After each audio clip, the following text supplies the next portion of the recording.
Hi hello welcome back to my YouTube channel. ನಾನು ನಿಮ್ಮ ಪ್ರೀತಿಯ ಮಂಜುನಾಥ್ ವರ್ಷ. ನೋಡಿ, ಇವತ್ತು ಬೆಳಗ್ಗೆ ಆಗಿತ್ತು.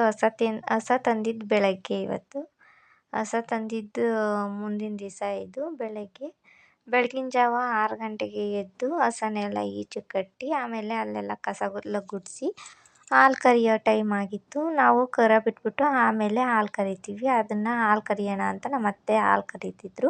ನೋಡಿ, ಹಾಲು ಕರಿಯೋಕ್ಕಿಂತ ಮುಂಚೆ ಕರ ಎಲ್ಲ ಕುಡಿದಿರುತ್ತಲ್ಲ ಅದನ್ನೆಲ್ಲ ನೀಟಾಗಿ ತೊಳಿಬೇಕು.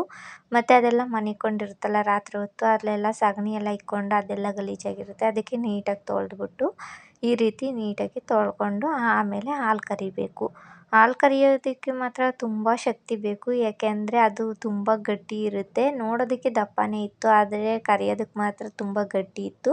ಅದನ್ನೇ ನಮ್ಮ ಅತ್ತೆ ಹೇಳ್ತಾಯಿದ್ರು. ಮತ್ತು ಅದು ಎಳೆಯೋಕ್ಕೂ ಕೂಡ ಆಗ್ತಾ ಇರಲಿಲ್ಲ, ಅಷ್ಟು ಗಟ್ಟಿ ಇತ್ತು.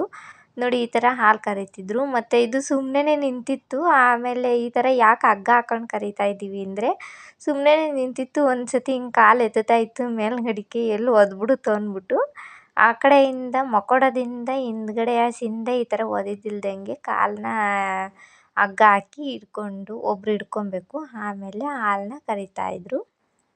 ನೋಡಿ, ಪರವಾಗಿಲ್ಲ, ಸ್ವಲ್ಪ ಹಾಲು ಕೊಟ್ಟಿತ್ತು. ಒಂದು ಅರ್ಧ ಲೀಟ್ರಷ್ಟು ಹಾಲು ನಮ್ಮ ಮನೆಗೆ ಆಯಿತು. ನಮಗೆ ಮೊಸರು ಎಲ್ಲ ಮಾಡ್ಕೊತೀವಿ, ಅದಕ್ಕೋಸ್ಕರ ಹಾಲು ಬೇಕೇ ಬೇಕು. ಮತ್ತು ಇವಾಗ ಹಾಲು ಕರೆದಿದ್ದೆಲ್ಲ ಆಗಿತ್ತು. ಟೀ ಎಲ್ಲ ಕುಡಿದ್ಬಿಟ್ಟು ಮತ್ತು ನಾಷ್ಟ ಮಾಡಿ ದೋಸೆಗೆ ನೆನೆ ಹಾಕಿದ್ದೆ. ದೋಸೆಗೆ ಚಟ್ನಿ ಮಾಡೋದಕ್ಕೆ ಕಾಯಿ ಚೆನ್ನಾಗಿರೋದಿದ್ರೆ ಚೆನ್ನಾಗಿರುತ್ತೆ ಅಂದ್ಬಿಟ್ಟು ನಮ್ಮ ಗಿಡದಲ್ಲೇ ಬಿಟ್ಟಿತ್ತು, ನಮ್ಮ ಮರದಲ್ಲಿ ಬಿಟ್ಟಿತ್ತು, ನಮ್ಮ ತೆಂಗಿನ ಮರದಲ್ಲಿ. ಅಲ್ಲೇ ಹಿಂದ್ಗಡೆ ಒಂದು ಮರ ಐತೆ, 3 ಮರ ಐತೆ ನಮ್ಮದು ತೆಂಗಿನ ಮರ.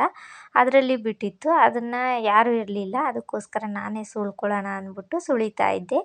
ಇದನ್ನು ಬೇಕಿದ್ದರೆ ನೀವು ಕೈ ಬಚ್ಚಿ ಮುರ್ಕು, ನಾನು ಇವಾಗ ಏನು ಸುಳಿತಿದ್ದೀನಲ್ಲ ಅದನ್ನು ಕೈ ಬಚ್ಚಿ ಅಂತಾರೆ, ಅದರಲ್ಲಿ ಬೇಕಾದ್ರೂ ಸುಳಿಬೋದು.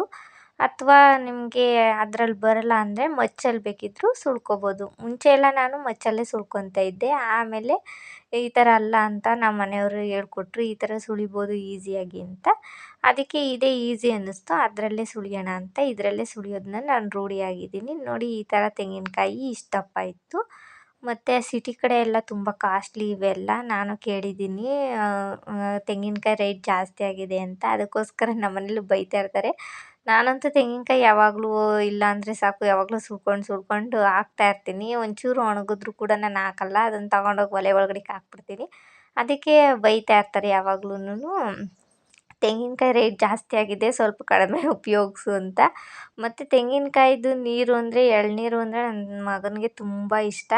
ಅದಕ್ಕೋಸ್ಕರ ಅವನು ಲೋಟ ಎತ್ಕೊಬರೋಕ್ಕೆ ಓಡೋಗಿದ್ದ.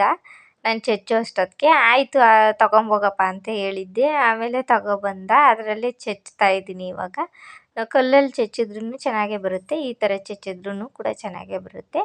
ನೋಡಿ, ಇದರಲ್ಲೇ ಚಚ್ಚೋಣ ಅಂದ್ಬಿಟ್ಟು ಚಚ್ತಾ ಇದ್ದೀನಿ.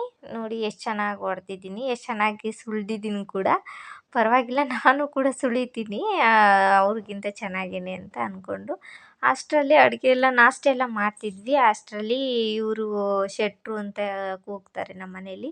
ಏಕೆಂದರೆ ಅದೇ ಹೊಂಗೆ ಬೀಜ ಹೇಳಿದ್ನಲ್ಲ, ಅದನ್ನೆಲ್ಲ ಮನೆ ಹತ್ರನೇ ಬಂದು ಹಾಕಿಸ್ಕೊಂಡು ಹೋಗ್ತಾರೆ. ಹೊಂಗೆ ಬೀಜ ಮತ್ತು ಹಳ್ಳು, ಇವಾಗ ಏನು ನೋಡ್ತಿದ್ದೀರಲ್ಲ ಅದು ಹಳ್ಳನ್ನು ಕೊಟ್ಟಿದ್ದೀವಿ. ಮತ್ತು ಸೀಗೆಕಾಯಿ, ಆಮೇಲೆ ಹುಣ್ಸೆಹಣ್ಣು ಬೀಜ ಎಲ್ಲ ತಗೊಂಡೋಗ್ತಾರೆ.